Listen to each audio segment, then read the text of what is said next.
So, today, we're diving into the legal standoff between Harvard and the federal government over international student enrollment. Yeah, it's heating up. A federal judge just put a temporary stop to the administration's attempt to block Harvard from enrolling international students. That's Judge Allison Burroughs, right?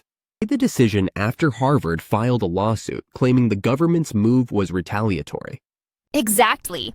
Harvard says pulling their certification in the Student and Exchange Visitor Program was punishment for not complying with certain policy demands. And it's not just about paperwork.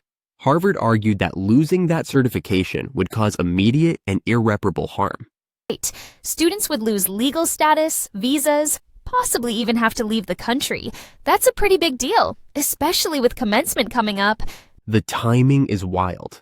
The preliminary injunction hearing is scheduled during Harvard's graduation week. That's gotta add even more stress. For sure. Imagine finishing your degree and finding out you might not even be able to stay in the country. Harvard's also fighting another front, with a separate lawsuit over a $2.65 billion federal funding freeze. That's a lot of money. Seems like the university feels it's being targeted across the board. Harvard claims this is all in violation of the law, and even their First Amendment rights. That's a serious accusation. Do you think there's a real First Amendment issue here, or is that just legal strategy? It might be both. They're saying the administration is retaliating because Harvard spoke out or acted independently on policy issues. Sounds like a high-stakes mix of immigration, education, and free speech. Classic constitutional cocktail. Yeah. But behind all this are real students facing real uncertainty. International students make up a big chunk of Harvard's community. Losing them changes the whole dynamic of the campus.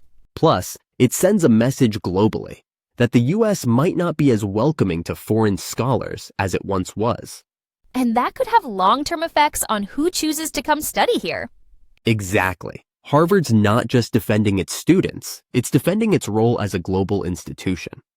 The legal arguments aside, this test case for how far an administration can push universities to toe the line.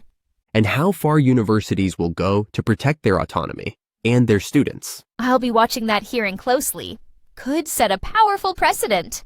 Same here. Meanwhile, the students caught in the middle just want clarity and a future.